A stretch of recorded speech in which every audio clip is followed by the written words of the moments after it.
Hello friends, welcome back to my channel. तो आज के इस वीडियो में आप देखने वाले हैं कुछ ऐसे इंपॉर्टेंट क्वेश्चन को जो कि आपके पिछले साल यानी 2024 के कल्याण सिंह कैंसर हॉस्पिटल जो था वहाँ से जो वैकेंसी आ रखी थी उसमें ये सारे क्वेश्चन आ रखे हैं। उसी का ये पेपर है विद आंसर।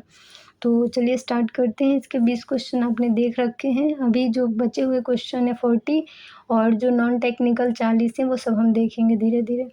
तो चलिए वीडियो को स्टार्ट करते हैं। तो पहला क्वेश्चन हमारा है, sterilised packs are most likely to become contaminated after how much duration. अब पैक्स जो हैं, स्टरलाइज्ड पैक्स जो हैं वो आप लाते हैं, ठीक है। उसको आप स्टरलाइज करे हुए हैं, पूरा बढ़िया है वो, ठीक है। तो वो कितने देर बाद कंटामिनेट हो जाएगा ये बताना है आपको। तो इसमें राइट आंसर हमारा सी ऑप्शन होगा, within the first hour of sterilisation, ठीक है। ये हमारा हो गया आंसर। नेक्स्ट है, which of the following is the ideal time for the removal of scalp suture. सिर में चोट आ गई है, जो स्कैल्प है वहाँ पे सूचर्स लगे हैं, तो वो सूचर को निकालने का जो आइडियल टाइम है वो कितना होना चाहिए। तो मेनली 10 दिन। राइट आंसर होगा डी ऑप्शन। अब हमारा नेक्स्ट क्वेश्चन होगा, विच of the following is a delayed absorbable synthetic suture material. तो इसमें से बताना है कि कौन सा ऐसा सूचर मटेरियल है जो कि सिंथेटिक है, एब्जॉर्बेबल है और वो देर से मतलब काम करता है। Delayed absorbable synthetic suture material है। तो मेनली इसमें पहला होगा क्रोमिक कैटगट, दूसरा ऑप्शन है वाइक्रिल, तीसरा ऑप्शन है सिल्क और चौथा ऑप्शन है नाइलॉन। तो राइट आंसर होगा बी ऑप्शन वाइक्रिल। वाइक्रिल एब्जॉर्बेबल सूचर है, सिंथेटिक भी है, लेकिन वो जल्दी एब्जॉर्ब नहीं होगा, थोड़ा टाइम लेगा, डिले करेगा।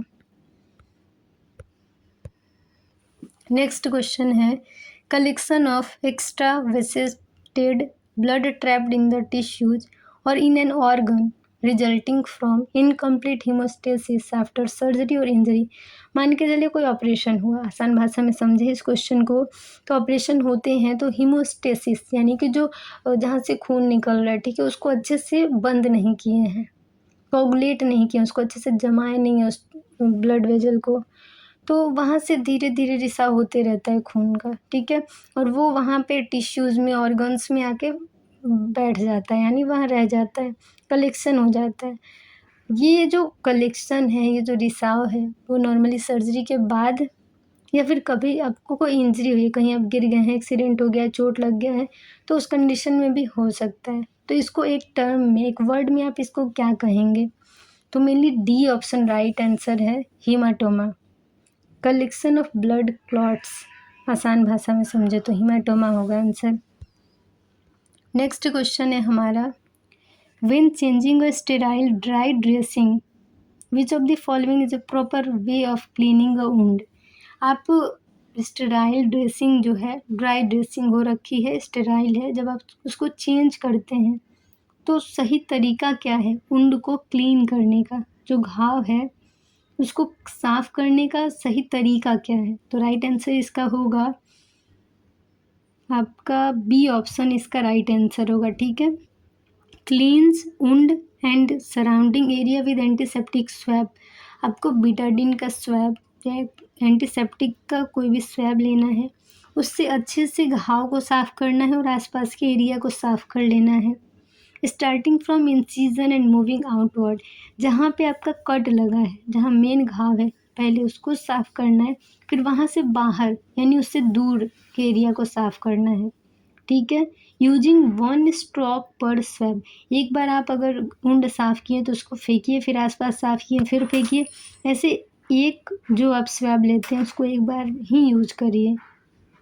तो राइट आंसर हो गया बी ऑप्शन इस क्वेश्चन का। नेक्स्ट क्वेश्चन है, how often should theatre lights B clean. तो इसमें हमारा जो है क्वेश्चन है कि जो ओटी रूम में लाइट्स होते हैं उसको कितनी समय पे क्लीन करना चाहिए, साफ़ करना चाहिए। तो अगर ब्लड आ गया, गंदगी हो गई, तो उसको डेली आप उस पर साफ़ कर सकते हैं, लेकिन उसका टाइम है कि आप उसको मंथली तो साफ़ कर ही दीजिए, हर महीने कम से कम अच्छे से साफ़ कर दीजिए। तो मंथली इसका राइट आंसर होगा। नेक्स्ट है, विंडो ड्रेसिंग इज तो विंडो ड्रेसिंग ये वर्ड तो मैंने भी नया सुना है। अगर आपको पहले से पता होगा तो ये आपके लिए और अच्छा है। तो मेनली आप अभी जान लीजिए, अगर नहीं जानते हैं तो विंडो ड्रेसिंग क्या है? तो a dressing through a gap made on a plaster. ठीक है, जो प्लास्टर होता है तब ये ड्रेसिंग मेनली करी जाती है, हमको लग रहा। तो इसका राइट आंसर है a dressing through a gap made on a plaster. तो ये ऑप्शन राइट आंसर है इस क्वेश्चन का। अब हमारा नेक्स्ट क्वेश्चन है, which of the following is most effective for sterilising OT gown and blunt instrument. तो आप देखते होंगे कि ओटी में, अगर आप ओटी में काम कर रहे हैं, हॉस्पिटल में काम कर रहे हैं, तो सबसे ज़्यादा किस मशीन का यूज करा जाता है? तो ऑटोक्लेव का। तो अगर कुछ भी ना आ रहा है तो इस क्वेश्चन में अगर आप ऑटोक्लेव टिक करके आ जाएंगे तो आपका सही हो जाएगा। तो जो ओटी गाउन्स होते हैं, लिनेन सीट्स वगैरह होते हैं, जो भी इंस्ट्रूमेंट होते हैं ब्लंट, वो सब स्टेलाइज किससे होता है? सबसे अच्छा तरीका, इफेक्टिव वे क्या है? तो वो है ऑटोक्लेव।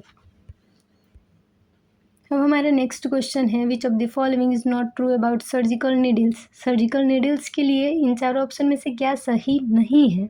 नॉट यहाँ एक्सेप्शनल बताना है। तो पहला है blunt needles and sharp needles. Needles कैसे कैसे होते हैं? शार्प हो सकते हैं, ब्लंट हो सकते हैं। दूसरा ऑप्शन है राउंड बॉडी के हो सकते हैं या कटिंग हो सकता है, या फिर रिवर्स कटिंग के नीडल हो सकते हैं। चौथा है मेटलिक और सिंथेटिक। तो ये मेटलिक सिंथेटिक का तो इसमें बस सवाल ही नहीं आता, बात ही नहीं है। तो इसमें जो आंसर होगा वो होगा मेटलिक और सिंथेटिक, डी ऑप्शन। अब हमारा नेक्स्ट क्वेश्चन है, wound healing is worst at. Wound healing किस पार्ट में बहुत ज़्यादा ही बेकार होता है, जहाँ पे हील नहीं करता है जल्दी घाव? तो वो है हमारे sternum. Sternum, D option is the right answer of this question.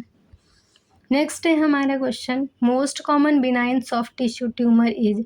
तो आपने बहुत ही कॉमन तौर पे इसको देखा होगा, सामान्य तौर पे सॉफ्ट टिश्यू ट्यूमर को, जो कि मेलिग्नेंट नहीं है, बिनाइन है। ठीक है, तो ये कौन सा है आंसर इसका? तो राइट आंसर होगा ए ऑप्शन, लाइपोमा। लाइपोमा क्या है? तो बिनाइन सॉफ्ट टिश्यू ट्यूमर है। नेक्स्ट क्वेश्चन हमारा है, commando operation done for. Commando operation मिलनी किस लिए करते हैं? तो इसका आंसर आपको आई होप पता होगा, तो आप कमेंट कर सकते हैं कि कमांडो ऑपरेशन किस लिए किया जाता है। तो कमांडो ऑपरेशन किस लिए किया जाता है? तो यहाँ पे ऑप्शन दिए गए हैं। तो मेनली इसके लिए 4 ऑप्शन दिए गए हैं। पहला है ओरल कैंसर, दूसरा है ब्रेन ट्यूमर, तीसरा है बोन ट्यूमर, चौथा है एब्डोमिनल कैंसर। तो मेनली जब ओरल कैंसर होता है तब कमांडो ऑपरेशन करा जाता है। तो मेनली कमांडो का फुल फॉर्म भी जान लीजिए, क्योंकि ये भी आपसे पूछा जा सकता है। तो राइट आंसर होगा कमांडो ऑपरेशन का फुल फॉर्म का combined mandibulectomy, combined mandibulectomy and neck dissection operation. तो इसका आपको फुल फॉर्म याद हो गया। कमांडो ऑपरेशन किस में करते हैं? तो मेनली ओरल कैंसर में। राइट आंसर है ए ऑप्शन।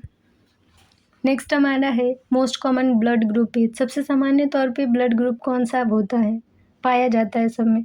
तो वो आपका सी ऑप्शन है, ओ पॉजिटिव। तो ओ पॉजिटिव हमारा हो गया, यूनिवर्सल डोनर है O positive. A B positive क्या है? तो यूनिवर्सल रिसिपिएंट है, यानी ए बी पॉजिटिव वाले जो हैं वो किसी से ब्लड ले सकते हैं, और ओ पॉजिटिव वाले जो हैं वो किसी को ब्लड दे सकते हैं। अब हमारा नेक्स्ट क्वेश्चन है, who introduced catgut suture in surgery. Surgery के लिए बहुत सारे सूजर यूज करे जाते हैं, और उन सब सूजर्स को किसी न किसी ने इंट्रोड्यूस करा होता है। यहाँ क्वेश्चन है हमारा कैटगट सूजर के लिए। तो कैटगट सूजर को किसने इंट्रोड्यूस करा था? तो जॉन हंटर ने। राइट आंसर होगा John Hunter, D option. Next हमारा है question, Wertheim's surgery in cancer done for. जो ये वर्थीम्स सर्जरी है जो कि कैंसर में करा जाता है, वो किस कैंसर के लिए करते हैं? पहला ऑप्शन है सर्विक्स कैंसर, दूसरा एंडोमेट्रियल कैंसर, तीसरा है ओवेरियन कैंसर, चौथा है वल्वल कैंसर, वल्वल कैंसर। तो राइट आंसर होगा ए ऑप्शन, जो सर्विक्स का कैंसर होता है उसके लिए वर्थीम्स सर्जरी की जाती है।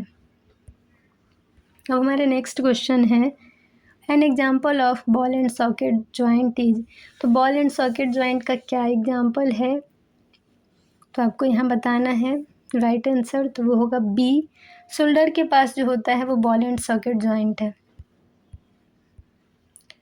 नेक्स्ट क्वेश्चन है हमारा, what is position of camera assistant in laparoscopic cholecystectomy.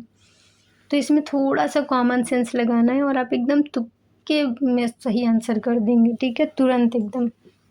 तो मेनली आप देखते हैं कि दूरबीन से जो ऑपरेशन होता है, लैब सर्जरी जो होती है, उसमें एक असिस्टेंट सिर्फ कैमरा पकड़ के खड़ा होता है और वो दिखाता है कि सर्जरी के लिए ऑर्गन कहाँ है, कहाँ आपको जाना है। डॉक्टर को असिस्ट करते हैं, मेनली वो कैमरा दिखाते हैं। तो कैमरा असिस्टेंट किस साइड खड़े होंगे, उनका पोजीशन क्या होगा। तो यहाँ पे जीबी सर्जरी हो रही है, यानी गॉल ब्लैडर में पथरी हो रखी है, तो आपको पता होना चाहिए कि गॉल ब्लैडर किस साइड होता है। तो मेनली लीवर और गॉल ब्लैडर राइट साइड पे होते हैं, तो राइट साइड में तो सर्जन खड़ा है, तो लेफ़्ट साइड में जो है वो कैमरा असिस्टेंट खड़ा होगा। तब अच्छे से जो है मेनली राइट साइड में जो पार्ट है वो लेफ़्ट साइड से कैमरा दिखाइएगा तो अच्छे से दिखेगा। तो इसी से कॉमन सेंस लगाइए और इसका राइट आंसर आप बताइए कि लेफ़्ट साइड ऑफ पेशेंट। तो बी ऑप्शन राइट आंसर होगा इस क्वेश्चन का। अब हमारा नेक्स्ट क्वेश्चन है, the most commonly used blade for intraoral incisions is. अब देखते हैं ओरल सर्जरी जो होती हैं इंट्राओरल इंसिजन के लिए, उसमें कौन सा ब्लेड जो है सामान्य तौर पर यूज करते हैं। तो राइट आंसर होगा D option 15 number blade. 15 number और 11 नंबर ब्लेड ही यूज करे जाते हैं ओरल सर्जरीज में, ठीक है। इंट्राओरल इंसिजन के लिए 15 नंबर ब्लेड जो है वो मोस्ट कॉमनली यूज्ड ब्लेड है। अब हमारा नेक्स्ट क्वेश्चन है, most common site to take split thickness skin graftage. तो आपने जब भी अगर कभी आप प्लास्टिक सर्जरी में गए होंगे ड्यूटी करने, तो आप देखे होंगे कि वहाँ पे जो ग्राफ्टिंग होती है, सर्जिकल साइड ग्राफ्टिंग, वो बहुत ज़्यादा होती है, ठीक है। तो जो सर्जिकल साइड ग्राफ्टिंग है, तो ग्राफ्ट आप किस जगह से ज़्यादा देखते हैं लेते हुए। तो मेनली थाई से, थाई के पास ग्राफ्ट भी ज़्यादा है और लेना भी आसान है, तो ये ऑप्शन जो है राइट आंसर है थाई। नेक्स्ट हमारा क्वेश्चन है, क्वेश्चन 40 है ये हमारा। तो book Walter retractor system used in. तो ये मैंने भी जो रिट्रैक्टर का नाम है वो पहली बार सुना है। अगर आपको पहले से पता है तो ये बहुत ही अच्छी बात है, और नहीं पता है तो इसका आंसर आप याद कर लीजिए। तो बुक वाल्टर रिट्रैक्टर सिस्टम जो है वो किस में यूज होता है। तो मेनली आपके एब्डोमिनल सर्जरी में, देखिए आंसर यहाँ दे रखा है, एब्डोमिनल सर्जरी में बुक वाल्टर रिट्रैक्टर का यूज करा जाता है। तो इस तरीके से इस वीडियो को यहीं पेंड करते हैं, मिलते हैं नेक्स्ट वीडियो में और भी अच्छे अच्छे क्वेश्चंस के साथ। तो बहुत जल्द ही ये जो पेपर है वो मैं ख़त्म करने वाली हूँ, तो एक वीडियो ज़्यादा लंबी ना हो, इसीलिए छोटे छोटे वीडियोज़ में आपको सारे वीडियो में सारे क्वेश्चन शेयर कर रही हूँ। तो मिलते हैं नेक्स्ट वीडियो में। चैनल पे नए हैं तो अभी चैनल को सब्सक्राइब कर लीजिए, बेल आइकन को प्रेस कर लीजिए ताकि आपको सारी लेटेस्ट वीडियो की अपडेट्स मिलती रहें। Thank you, bye, take care.